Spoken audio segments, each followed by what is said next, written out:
Hello everyone, আমি Subhadip. My pocket ডায়েরিতে আপনাদের সবাইকে স্বাগত। আজকে আমরা যাত্রা শুরু করছি বেনারসের উদ্দেশ্যে, আর আপনারা দেখছেন আমাদের বেনারস সিরিজের প্রথম এপিসোড। চলুন তাহলে শুরু করা যাক।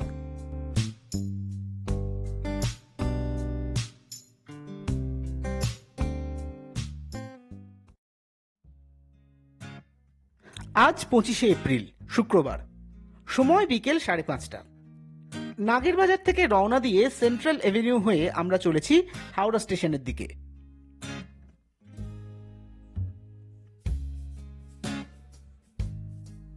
সময় সন্ধে 8টা। 12333 আপ বিভূতি এক্সপ্রেসে সওয়ার হয়ে আমরা যাত্রা শুরু করলাম বেনারসের উদ্দেশ্যে। আমাদের 3টে পরিবারেরই অনেক দিনের ইচ্ছে বাবা বিশ্বনাথকে দর্শন করার। সবাই তাই ভীষণ এক্সাইটেড। বাচ্চারাও সাইড আপারে উঠে ডিনার করতে ব্যস্ত।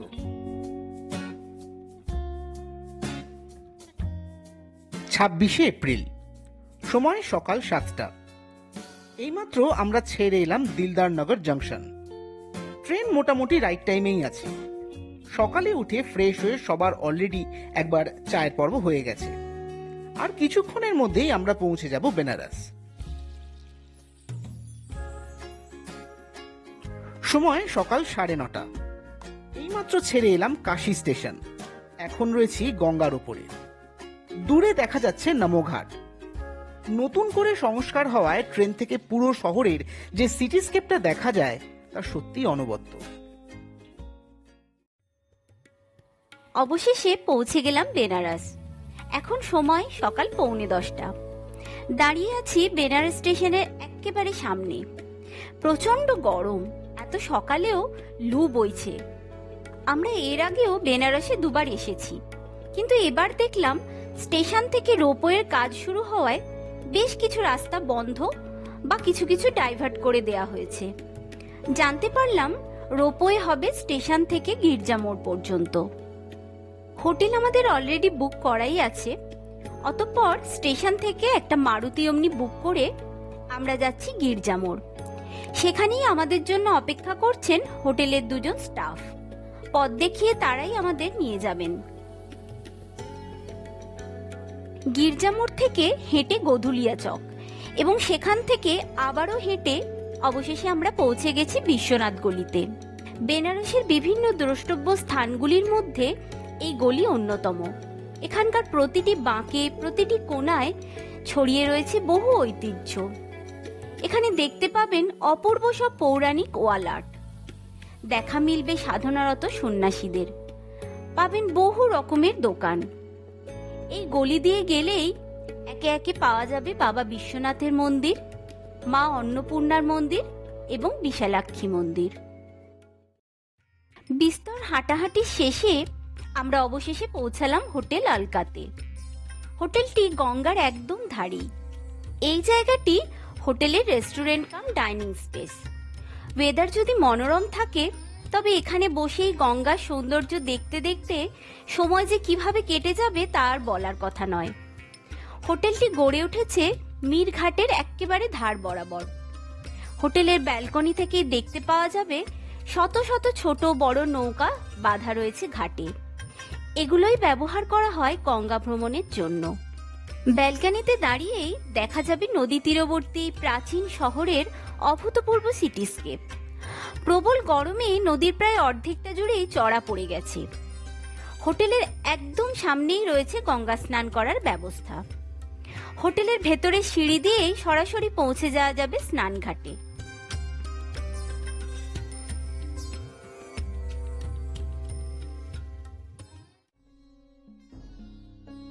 দুপুরে লাঞ্চ সেরে কিছুক্ষণ রেস্ট নিয়ে আমরা বেরিয়ে পড়লাম ঘাট ভ্রমণ করতে।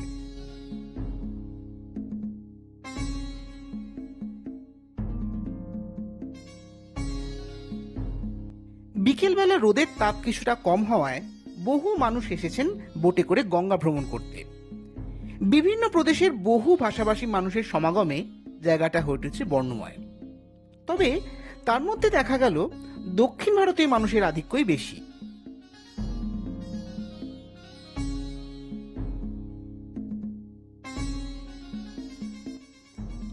মীরঘাট থেকে হাঁটতে হাঁটতে আমরা পৌঁছে গেলাম ত্রিপুর ভৈরবী ঘাটে।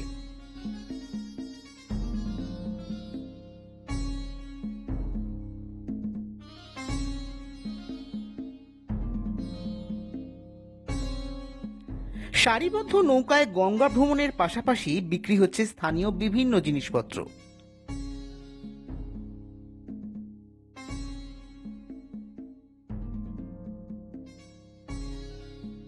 পথে পেলাম একজন স্থানীয় মানুষকে, যিনি আমাদের সবার কপালে চন্দনের তিলক এঁকে দিলেন।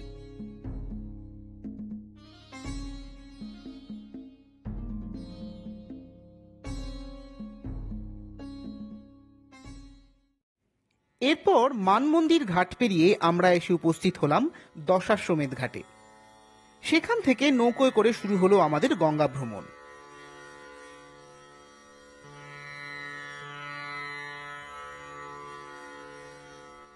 চৌষট্টি ঘাট বরাবর নৌকোয় করে গঙ্গা ভ্রমণের যে কি অবিস্মরণীয় অভিজ্ঞতা, তা হয়তো ভাষায় প্রকাশ করা সম্ভব নয়। মোহিত হয়ে তাকিয়েছিলাম সেই সৌন্দর্য প্রত্যক্ষ করতে। ফিরে আসছি পরের পর্বে সেই অভূতপূর্ব অভিজ্ঞতা নিয়ে। সবাই খুব ভালো থাকবেন।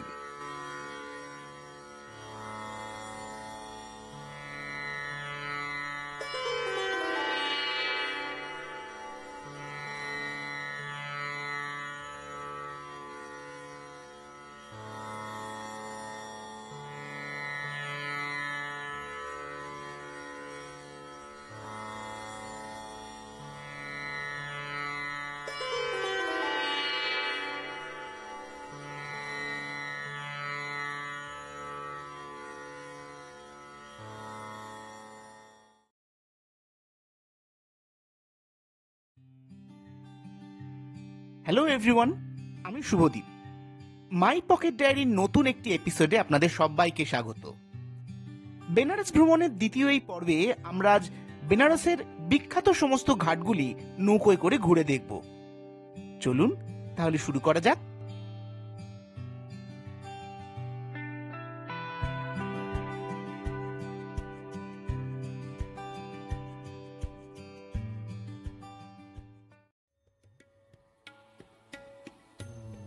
আজ ২৬ তারিখ, শনিবার।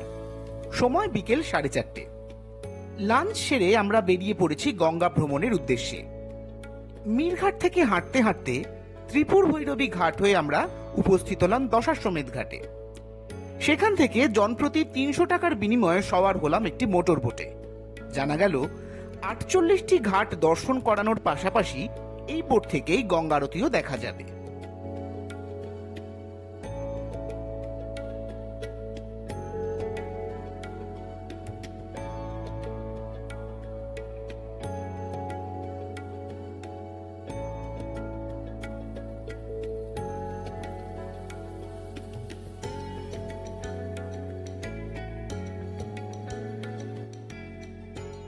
বোটের প্রত্যেক যাত্রীকে দেয়া হয়েছে একটি করে লাইফ জ্যাকেট। বসার জন্য ব্যবস্থা রয়েছে চেয়ারেরও। সেগুলি ফার্স্ট কাম ফার্স্ট সার্ভ বেসিসে ফিল আপ হয়।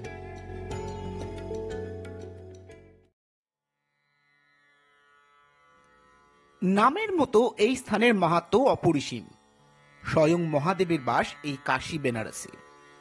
কথিত আছে এই দেবভূমির উৎপত্তি হয়েছিল স্বয়ং মহাদেবের ত্রিশূল থেকে। বলা হয় যে 7টি শহর মোক্ষ প্রদান করতে পারে তার মধ্যে বেনারস হল একটি।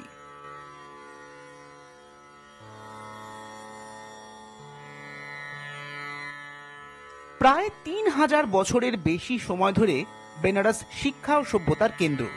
এছাড়াও যুগ যুগ ধরে এই শহর হিন্দু ধর্মাবলম্বীদের আধ্যাত্মিক পীঠস্থান। কথিত আছে বেনারসের পুণ্যভূমিতে মৃত্যুবরণ করলে সেই আত্মা জন্ম ও পুনর্জন্মের চক্র থেকে মুক্তি লাভ করেন।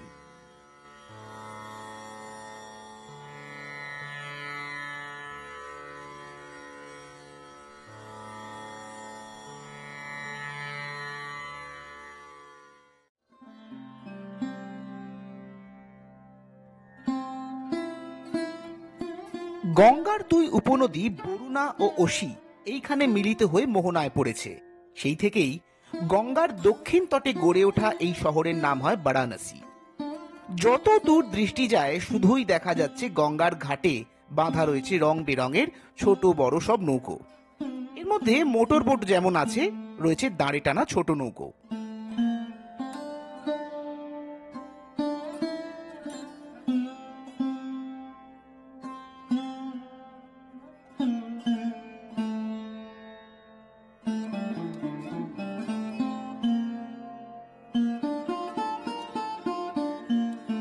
দেখতে দেখতে পৌঁছে গেলাম কেদার ঘাটে। গঙ্গার তীরবর্তী বাড়িঘরগুলির স্থাপত্য শৈলীর দিকে মুগ্ধ হয়ে শুধু তাকিয়ে থাকতে হয়। গোধূলির সোনালী আভায় চারপাশটা হয়ে উঠেছে অপরূপ মোহময়ী।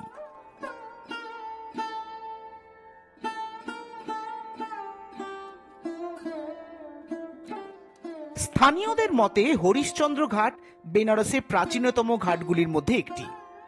মনে করা হয় মণিকর্ণিকা ঘাটের মতো এখানেও দাহকার্য সম্পন্ন হলে সেই ব্যক্তি মোক্ষ লাভ করেন। নৌকোয় করে হরিশ্চন্দ্র ঘাট অতিক্রম করার সময় জাজ্জল্যমান চিতার কুণ্ডলীকৃত ধোঁয়া স্মরণ করিয়ে দেয় জীবন কতটা ক্ষণস্থায়ী।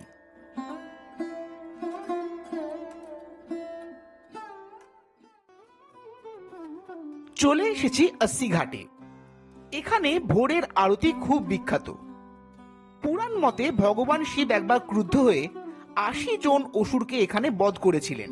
সেই থেকেই এই ঘাটের নামকরণ হয় अस्सी ঘাট। পরে অনুতপ্ত হয়ে সকল প্রকার সহিংসতা তিনি ত্যাগ করেন এবং বেনারসকে অহিংসতার প্রতীক হিসেবে ঘোষণা করেন। ঘাটে অবস্থিত পিপল গাছের নিচে রয়েছে একটি শিবলিঙ্গ। ভক্তরা গঙ্গা স্নান করে পবিত্র জল উৎসর্গ করেন সেই শিবলিঙ্গকে। দূরে যে সেতুটি দেখতে পাওয়া যাচ্ছে, বেনারস আসার সময় ওখান থেকেই আমরা দেখতে পেয়েছিলাম নমো ঘাট।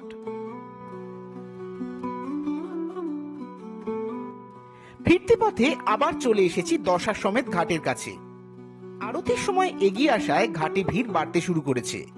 গঙ্গারতির অভূতপূর্ব দৃশ্য দেখার জন্য ভিড় করছেন হাজারে হাজারে ভক্তবৃন্দ।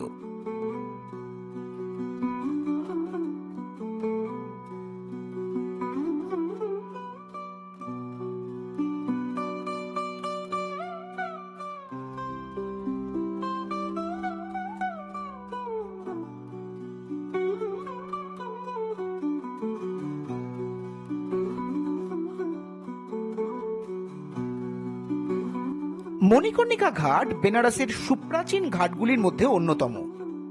সংস্কৃত ভাষায় কর্ণকুণ্ডল বা কানের দুলকে বলা হয় মণিকর্ণ। এই মণিকর্ণ শব্দ থেকেই ঘাটের নাম মণিকর্ণিকা। হিন্দু পুরাণ মতে এই ঘাটে দেবী সতীর কর্ণকুণ্ডল বা কানের দুল পড়েছিল। এই ঘাটটি বেনারসের অন্যতম প্রাচীন বার্নিং ঘাটও। হিন্দু শাস্ত্র মতে এই ঘাটে চিতার আগুন কখনো নেবে না।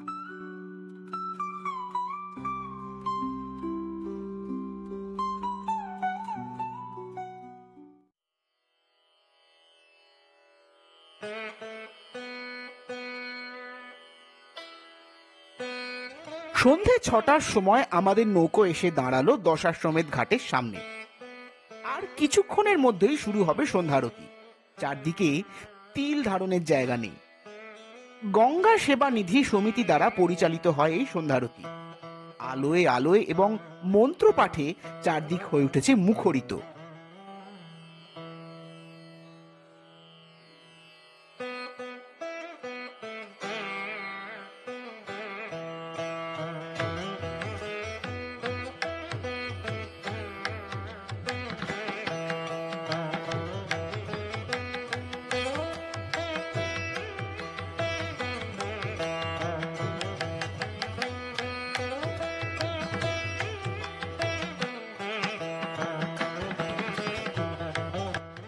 আরতি শুরুর আগে চলছে গঙ্গায় প্রদীপ ভাসানোর পালা। এবার অপেক্ষা শুধুই মুগ্ধ হওয়ার। আগামী পর্বে ফেরত আসছি সেই অভূতপূর্ব অভিজ্ঞতা নিয়ে। সবাই খুব ভালো থাকবেন।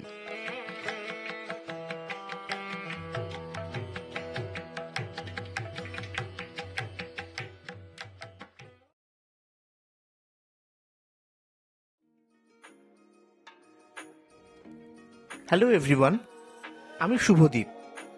মাই পকেট ডায়েরির নতুন একটি এপিসোডে আপনাদের সবাইকে স্বাগত। আপনারা দেখছেন আমাদের বেনারস সিরিজের তৃতীয় পর্ব। চলুন তাহলে শুরু করা যাক।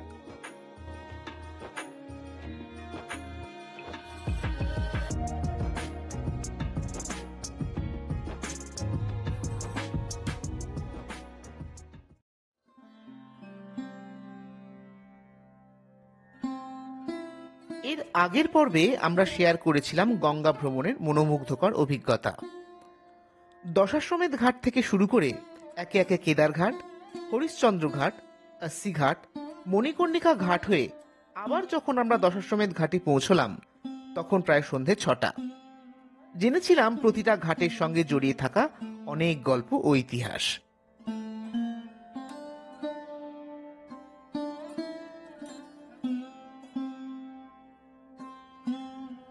ঘাটে তখন ভিড় ক্রমশ বাড়তে শুরু করেছে। ভক্তরা যে যার সুবিধে মতো কেউ ঘাটের সিঁড়িতে, কেউ বা নৌকোয় নিজের জায়গা করে নিতে ব্যস্ত। চারদিকে তিল ধারণের জায়গা নেই। আর কিছুক্ষণের মধ্যেই আরতি শুরু হবে। চলছে তারই শেষ মুহূর্তের প্রস্তুতি।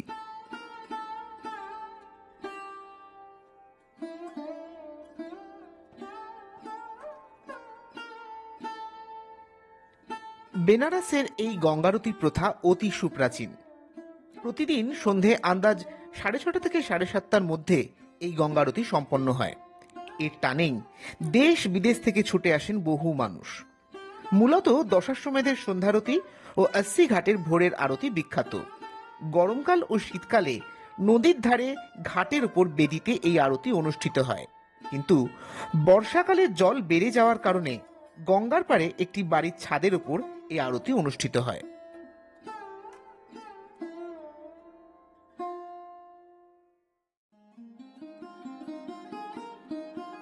অবশেষে শুরু হলো বহু প্রতীক্ষিত গঙ্গারতি।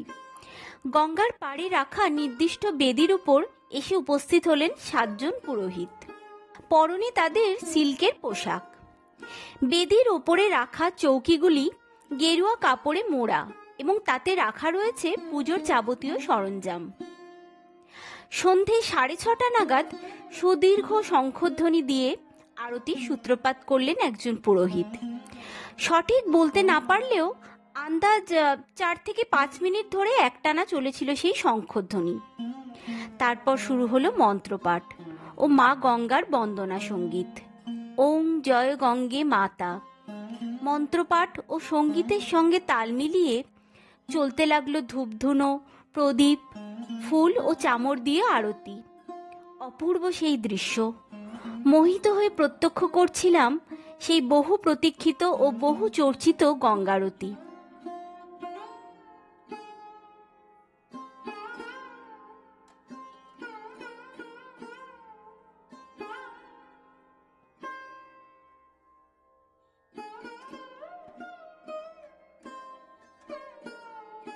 আরতি তখন প্রায় শেষের পথে।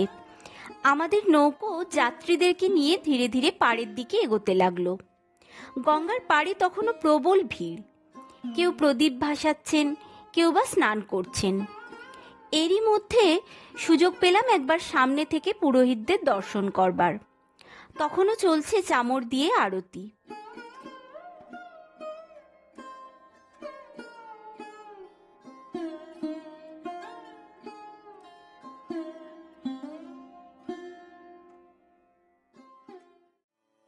বেনারসে যাবো আর লস্যি খাবো না এমনটা তো হয় না। তাই গঙ্গারতি দেখে ফেরার পথেই বিশ্বনাথ গলির মধ্যে দাঁড়িয়ে পড়লাম একটি লস্যির দোকানে। 1 গ্লাস ভর্তি ঘন লস্যির উপর দেওয়া হচ্ছে দইয়ের সর আর রাবড়ির একটা বিউটিফুল কম্বো। রাবড়ির ব্যাপারে একটা কথা বলতেই হয়, এখানকার রাবড়িটা আমাদের কলকাতার মতো সর বেস্ট নয়, অনেকটা মাখা সন্দেশের মতো। সবশেষে উপর থেকে ছড়িয়ে দেয়া হচ্ছে কাজু কিশমিশ। এক নিমেষেই যেন সমস্ত ক্লান্তি দূর হয়ে গেল।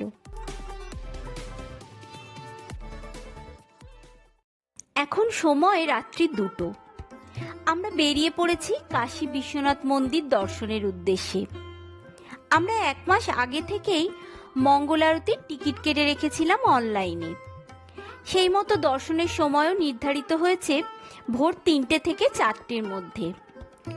সমস্ত রকম ভেরিফিকেশন কমপ্লিট করার জন্য 2:30-এর মধ্যেই মন্দির চত্বরে পৌঁছাতে হয়। মঙ্গল আরতির জন্য জনপ্রতি 500 টাকা হলো টিকিটের মূল্য এবং বাচ্চাদের ক্ষেত্রে 12 বছর পর্যন্ত কোনো টিকিট লাগে না। এর পাশাপাশি রয়েছে সুগম দর্শন ও রুদ্রাভিষেকের ব্যবস্থা। আপনারা আপনাদের পছন্দ মতো দর্শনের সময় বুক করতে পারেন। দেখলাম সকাল হোক বা গভীর রাত, বেনারসের বিশ্বনাথ গলি সব সময়ই জেগে রয়েছে।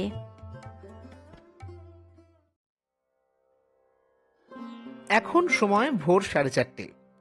বাবা বিশ্বনাথকে দর্শন করার পর আমরা সরাসরি চলে এসেছি দশাশ্বমেধ ঘাটে। ক্যামেরার ব্যবহার নিষিদ্ধ হওয়ায় কোনো ছবি বা ভিডিও তুলতে পারিনি, তবে মুগ্ধ হয়ে সাক্ষী থেকেছি বাবা বিশ্বনাথের মঙ্গল আরতির। এত ভোরেও ঘাটে প্রচুর লোকের ভিড়। অধিকাংশ মানুষই এসেছেন ভোরবেলায় গঙ্গা স্নান করতে। গঙ্গার ধারে সিঁড়িতে খানিকক্ষণ বসে থেকে আমরা রওনা দিলাম হোটেলের দিকে। পথে একটা চায়ের দোকানে দাঁড়িয়ে গলা ভিজিয়ে নেওয়া হলো। ধীরে ধীরে ভোরের আলো ফুটছে, এবার একটু ঘুমের দরকার।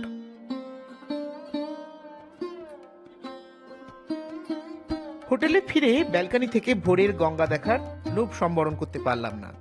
ধীরে ধীরে আলো ফোটার সঙ্গে সঙ্গে শুরু হয়ে গেছে জনসমাগম। নদীর ধারে বেঁধে রাখা নৌকোগুলো আবার বেরিয়ে পড়েছে যাত্রীর খোঁজে। কেউ ভোরের আলোতে করছেন গঙ্গা স্নান, আবার কেউ বা করছেন যোগব্যায়াম। দূরে শুনতে পাওয়া যাচ্ছে কোনো মন্দিরের ঘণ্টার ধ্বনি। এই প্রকৃতির টানেই বারবার ফিরে আসতে হয় বেনারসে। সত্যিই মনোমুগ্ধকর। সুভায় বেনারস। আজকের জন্য তাহলে এটুকুই। পরের পর্বে ফেরত আসছি বেনারস ভ্রমণের নতুন কিছু অভিজ্ঞতা নিয়ে। সকলে খুব ভালো থাকবেন।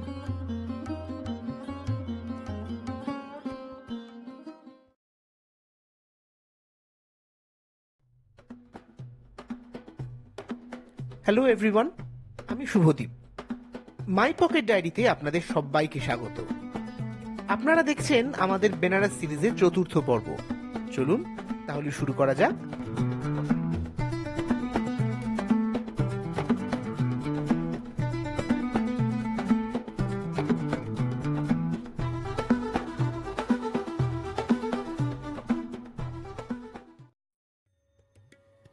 আজ 28 তারিখ, সোমবার। সময় সকাল 8টা।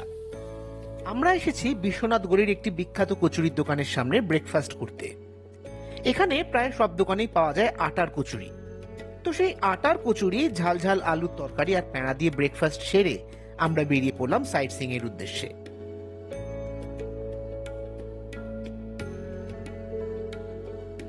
সাইট সিইং এর জন্য একটি বোলেরো বুক করা হয়েছে। গাড়ি নিয়ে ড্রাইভার সাহেব অপেক্ষা করছেন গির্জা মোড়ের কাছে। গোধুলিয়া মোড় পেরিয়ে আমরা এখন সেই দিকেই চলেছি।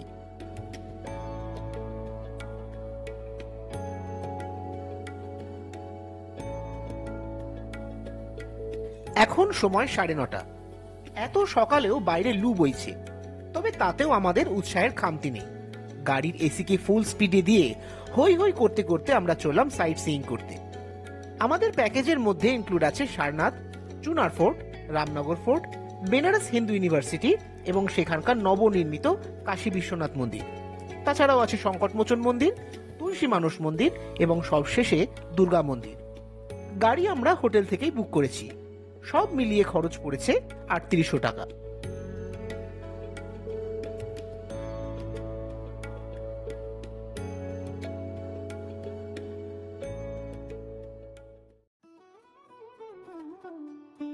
চলে এসেছি সারনাথে।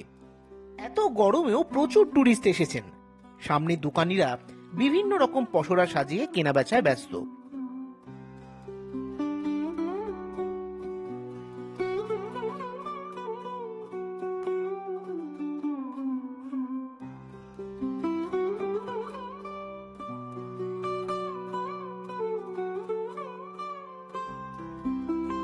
গাড়ি পার্ক করে কিছু দূর এগোতেই আমরা পেয়ে গেলাম আমাদের গাইডকে, যিনি আমাদের সমগ্র জায়গাটা ঘুরিয়ে দেখাবেন। সারনাথ বেনারস থেকে প্রায় 10 কিলোমিটার উত্তরে অবস্থিত বৌদ্ধ ধর্মাবলম্বীদের জন্য অত্যন্ত গুরুত্বপূর্ণ একটি তীর্থস্থান। সারনাথের প্রাচীন নাম ছিল ঋষিপত্তন। কথিত আছে এই স্থানে গৌতম বুদ্ধ তার বোধি লাভের পর ধর্মচক্র প্রবর্তন করেন। এইখানেই তার প্রথম 5 শিষ্য বৌদ্ধ সঙ্গে দীক্ষিত হন, যা বৌদ্ধ সংঘ সূচনার এক ঐতিহাসিক মুহূর্ত হিসেবে বিবেচিত হয়। এখানে রয়েছে একটি বৌদ্ধ মঠ, যেখানে দেখতে পাওয়া যাবে ধ্যানস্থ গৌতম বুদ্ধের মূর্তি। সমগ্র জায়গাটি ফুলের বাগান, শিলাখচিত পথ, প্রার্থনা কক্ষ, বৌদ্ধ ধর্ম সম্পর্কিত নিদর্শন দিয়ে ঘেরা। এখানেই দেখতে পাওয়া যাবে 80 ফুট উচ্চতা বিশিষ্ট বুদ্ধদেবের দণ্ডায়মান মূর্তি, যা নির্মিত হয়েছে থাই শিল্পরীতি ও ভারতীয় ঐতিহ্যবাহী শৈলীর সমন্বয়ে। সুবিশাল এই মূর্তির ডান হাতে অভয় মুদ্রা ও বাম হাত রয়েছে নিচের দিকে, যা করুণার প্রকাশ ঘটায়। কিছু দূর এগিয়ে গেলেই দেখা মিলবে খ্রিস্টপূর্ব 250 সাল নাগাদ সম্রাট অশোকের দ্বারা নির্মিত সারনাথের সিংহস্তম্ভর। বর্তমানে মূল শিল্পকর্মটি রাখা আছে সারনাথের মিউজিয়ামে। সারনাথের বৌদ্ধ মঠের পাশেই রয়েছে শাড়ির মার্কেট। রেশম, জরির কাজ, কাতান, জামদানি, হ্যান্ডলুম, বেনারসি শাড়ির রয়েছে বিশাল এক সম্ভার। জনসাধারণের জন্য এখানে রয়েছে বেনারসি শাড়ির 2টি বুনন যন্ত্র।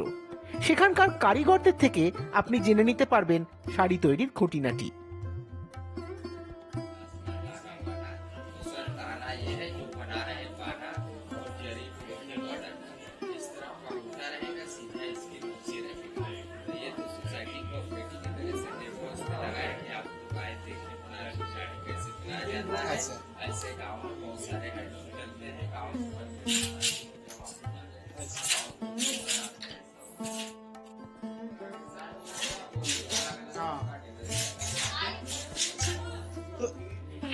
तो एक साड़ी बनाने में कितना टाइम लगता है?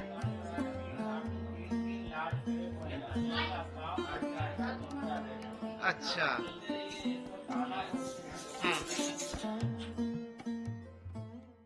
সারনাথ থেকে বেরিয়ে প্রবল গরমের হাত থেকে রেহাই পেতে আমরা ঢুকে পড়লাম শিবপ্রসাদ লস্যি ভান্ডারে। লস্যির ওপর দইয়ের স্বর আর রাবড়ি দেওয়ায় তার যা স্বাদ হয়েছিল তা সহজে ভোলবার নয়।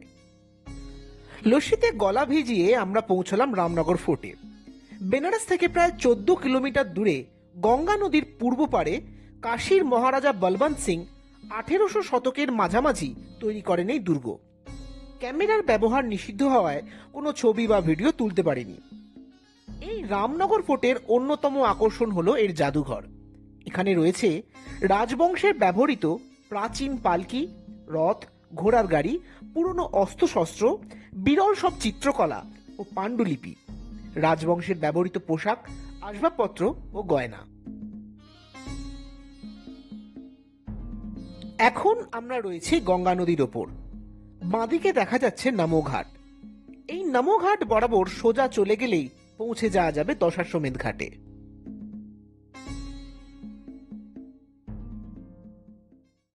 অবশেষে লাঞ্চের জন্য আমরা উপস্থিত হলাম একটি থিম বেসড রেস্টুরেন্টে। সেখানকার ফুড কোয়ালিটি যেমন ভালো, তেমনি সুন্দর তাদের অ্যাম্বিয়েন্স।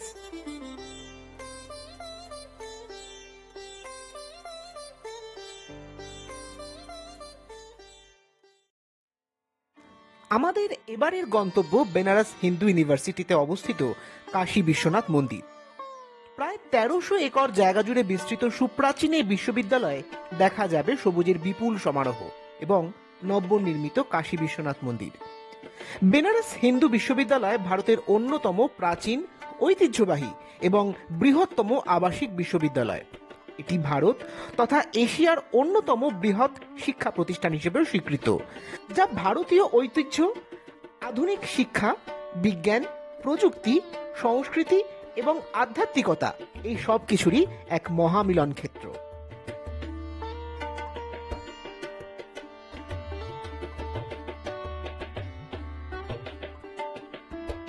অবশেষে আমরা এসে পৌঁছেছি কাশী বিশ্বনাথ মন্দিরে। পণ্ডিত মদন মোহন মালব্যর ঐকান্তিক প্রচেষ্টায় এবং বিড়লা পরিবারের পৃষ্ঠপোষকতায় গড়ে ওঠে এই নতুন কাশী বিশ্বনাথ মন্দির, যা আজ বিএইচইউর একটি সংস্কৃতির অন্যতম কেন্দ্রবিন্দু।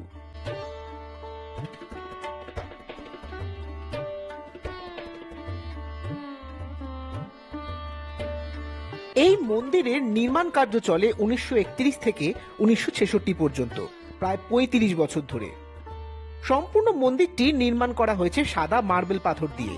মন্দিরটি প্রায় 250 ফুট উঁচু, যা ভারতের সর্বোচ্চ হিন্দু মন্দির স্থাপত্যগুলির মধ্যে অন্যতম।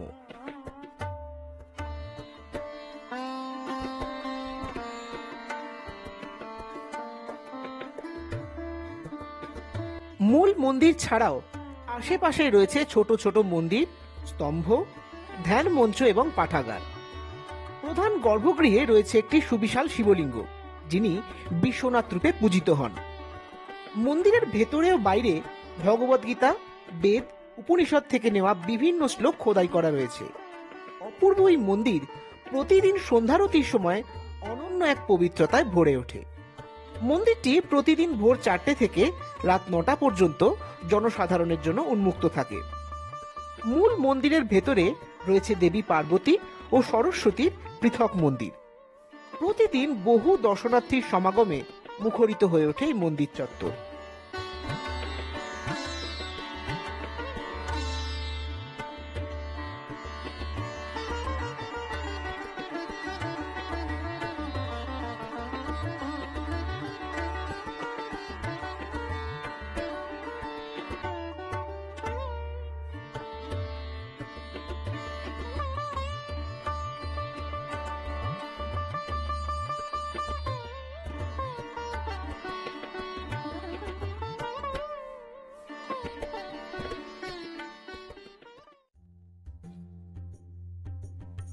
একে একে বিশ্বনাথ মন্দির, সংকট মোচন মন্দির, তুলসী মানুষ মন্দির ও দুর্গা মন্দির দর্শন করে আমরা যখন গোধুলিয়া মোড়ে পৌঁছলাম, তখন সন্ধে প্রায় 6টা।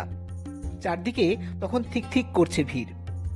নানা রকম আলোর রোশনাইয়ে সেজে উঠেছে গোধুলিয়া চকের বাজার চত্বর।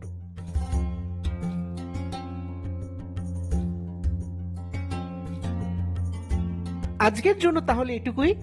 খুব শীঘ্রই ফেরত আসছি বেনারস সিরিজের অন্তিম পর্ব নিয়ে। সবাই খুব ভালো থাকবেন।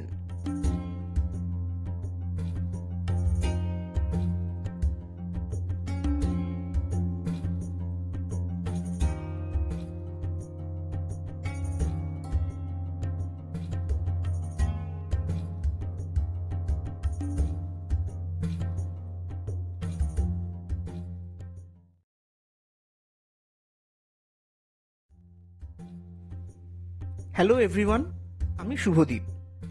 মাই পকেট ডায়েরিতে আপনাদের সবাইকে স্বাগত। আপনারা দেখছেন আমাদের বেনারস সিরিজের অন্তিম পর্ব। আমাদের উপস্থাপনা আপনাদের ভালো লেগে থাকলে লাইক, কমেন্ট ও শেয়ার করে আমাদের আরো উৎসাহিত করবেন।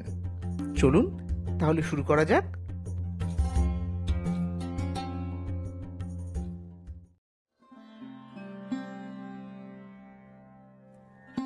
আজ 29শে এপ্রিল, মঙ্গলবার। সময় সকাল 7টা। গত কয়েকদিন বেনারসের দারুণ কিছু মুহূর্ত কাটানোর পর আজ আমাদের বাড়ি ফেরার পালা। সকাল থেকে মনটা তাই বড্ড বিষণ্ণ হয়ে আছে। ফেরার ট্রেন বিভূতি এক্সপ্রেস ছাড়বে সন্ধ্যে সেই 6টা নাগাদ, অর্থাৎ হাতে এখনো রয়েছে প্রায় সারাটা দিন। সকাল সকাল ক্যামেরা হাতে তাই বেরিয়ে পড়েছি শেষ মুহূর্তের কিছু স্মৃতি সংগ্রহ করে নিতে।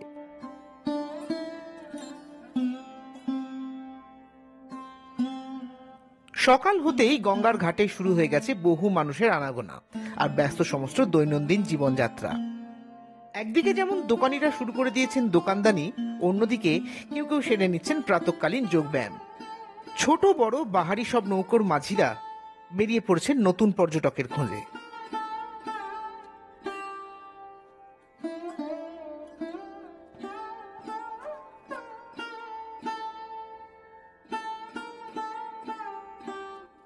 হাঁটতে হাঁটতে চলে এলাম মানমন্দির ঘাটে। বহু মানুষের সমাগমে ঘাট চত্বর গমগম করছে।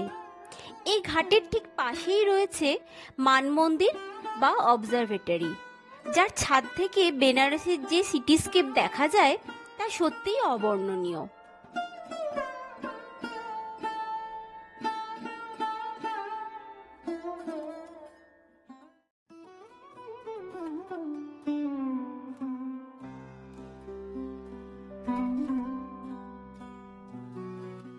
দশাশ্বমেধ ঘাট হয়ে চলে এসেছি বিশ্বনাথ গলির সামনে।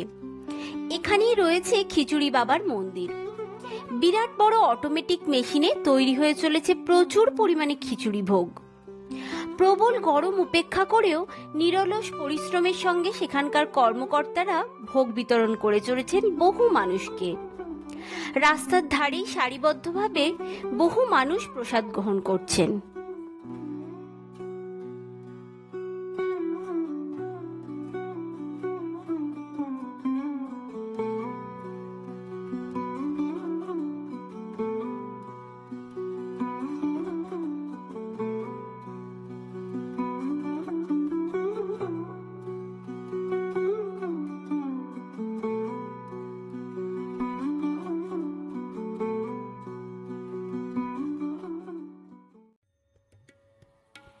এপ্রিল বুধবার, সময় সকাল 7টা।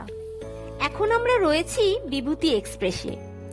গতকাল হোটেলে চেক আউট করে স্টেশনে এসে ঘন্টাখানেক প্রায় অপেক্ষা করেছিলাম এক্সিকিউটিভ ওয়েটিং রুমে। সেখানকার চার্জ 60 টাকা পার পার্সন পার আওয়ার। অতঃপর ট্রেন এলো সন্ধে 6:30 নাগাদ।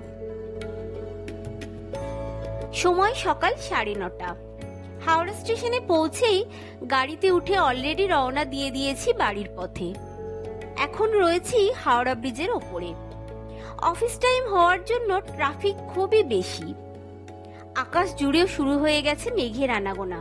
হয়তো খুব শীঘ্রই বৃষ্টি নামবে।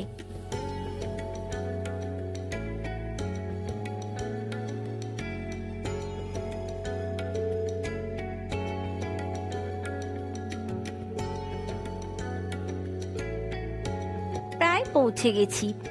বৃষ্টিও শুরু হয়ে গেছে পুরোদমে। বাড়ির কাছাকাছি চলে এলেও মনটা এখনো যেন পড়ে রয়েছে বেনারসের ঘাটগুলোতে।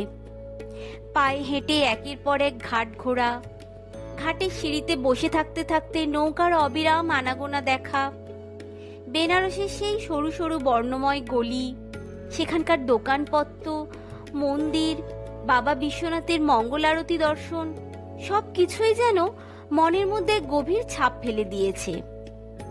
এত কিছুর পরেও মনে হচ্ছে যেন কোথাও কিছু বাকি রয়ে গেল। সেই অপূর্ণতাটুকুর জন্যই আবারও যেতে হবে বেনারসে। আবারও সাক্ষী থাকব সেই অপূর্ব গঙ্গারতির, সেই গঙ্গা ভ্রমণের। আজকের জন্য তাহলে এটুকুই। বেনারস ভ্রমণের এপিসোডগুলো আপনারা দেখে নিতে পারেন বারাণসী টেলস প্লেলিস্টে ক্লিক করে। শীঘ্রই ফেরত আসছি নতুন কোনো ভ্রমণের অভিজ্ঞতা নিয়ে। সকলে খুব ভালো থাকবেন।